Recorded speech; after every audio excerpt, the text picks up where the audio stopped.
what's going on? Are y'all talking right now? Or are y'all still fighting? What's the situation? Well, right now, like just right before I wrote you the email is when he, said that he gives up. He went to the restroom and came back in and said he gave up because I wasn't giving him my undivided attention. He was trying to show me this video. This is after last week we had like a little sit down. I invited him out after work and so we could, talk about or clear the air because I had just gotten a job and things were looking up. So I said, okay, well, since everything is, leveling out now, let's just talk about any unresolved issues you may have had during that difficult time since it's now over. And when the meeting just snowballed, I felt personally attacked at the meeting. Now, what do you mean personally? Wait. What do you mean personally attacked? What do you mean? Because this is when I learned that I was combative. I didn't know that. I wasn't aware. So he's the kind of person where your apologies don't really mean anything. He just keeps going. So that was hard to swallow. From there, I've been looking within myself, trying to figure out what I'm not doing right, which is when he sent me a link about sending me one of your YouTube videos, and I've been just looking into things and trying to just get some perspective because I don't want to lose him, and I don't want to drive him away in any way, I just feel like he thinks I'm doing things on purpose, and I'm just a rookie. I don't know. Okay, you don't have to give me your age, but around you, your 20s, 30s, or 40s? 20s. Okay, you're in your late 40s. 20s. Oh, you say you're late 20s. Okay. Late 20s. Late 20s. He's in his late 30s. Oh, okay. So he's a little bit older. Okay. Mm-hmm. You're in your late 20s and he's in his late. Okay. Late 30s. Okay. So. Well, okay. Here's the. And I need you. I have a pen out because I need you to take some of this down. But hey, look, you can watch. Yeah. Never mind. Don't worry about the pen. You'll be able to watch this video when I post it and shit. So it's gonna be a bunch of parts. So. But here is the first part. The problem is that what you have done is what most couples do because they don't know. But now I'm going to show you, and hopefully this can help you out a little bit. There are different phases in relationships you have with people. And you have the meeting and dating phase. You have the relationship phase. Now, the phase you skipped over was a living together phase. Then there's engagement, and then there's marriage. In between every phase, you need to sit down and talk about expectations. Yeah. And I want to start off, well, I'll go into the living together phase. I mean, because this was important, and you kind of skipped that phase, which is fine. But I always would tell someone, you need to live with someone to really see what they're like, because only thing that I don't like about the olden days where y'all lived apart, you didn't live together, I'm always like, before you buy the car, you got to test drive it, just to make sure that everything is fine. Now, the issue here is not necessarily you living together, but I don't think y'all had a real serious financial discussion.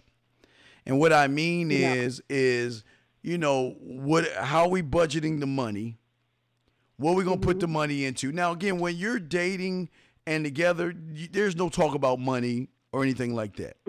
When you begin to live together, if you were in this phase, I would have told you, okay, this is where we still have our own accounts, but we create another account where we put money into, 50% of the bills you pay, 50% of my bills I pay. Any bills that I have that I brought into the relationship, it's my responsibility to pay it, not yours. So if you and I were together, I wouldn't ask you to pay my schooling bill or any credit or debt that I accumulated. That's my responsibility. Now, once there's an engagement and a marriage, that's when we have to have a new discussion, because now we're talking about our future. So now we got to look at the books. I got to see your credit score. I got to know all the debt that you have accumulated. We've got to plan. We've got to plan out our future as well as the rainy day. And that's what you didn't plan out for, because you wouldn't have been combative. There wouldn't have been any problems and issues if y'all would have had the rainy day discussion. And the rainy day discussion is that, okay, if you lose your job, you know, how are we going to handle it? If I lose my job, how are we going to handle it? If we both lose our jobs, how are we going to handle it? And how are we going to start to begin to cut back on finances and things we like to do? Cut back on going out, cut back on unnecessary spending, because what we need to create is a fund of a rainy day fund. And the reason I say that is because if that was created and you lost your job, unfortunately, guess what? There's no stress, there's no worry, there are no problems, because the rainy day fund will carry you over. The rainy day fund will carry you over until you get back on your feet. And then that way they wouldn't have been any combative. And we'll talk about that in a second, but you see what I'm saying? Yeah. And again, I'm sure you didn't do that, but that's what I'm saying. I mean, it's just something that you can discuss with him later on about, you know, let's sit down and let's sort out the finances, so if this happens again, we won't have the same problem.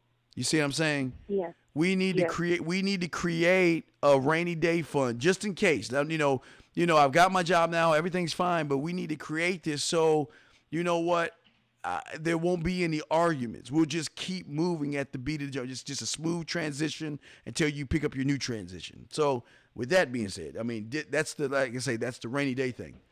But but do you have like any questions on that or anything, or any? What's your thoughts on that? No, I completely agree with you on that. That shit is gangster as fuck, isn't it? That's some good shit. Yes. Yes.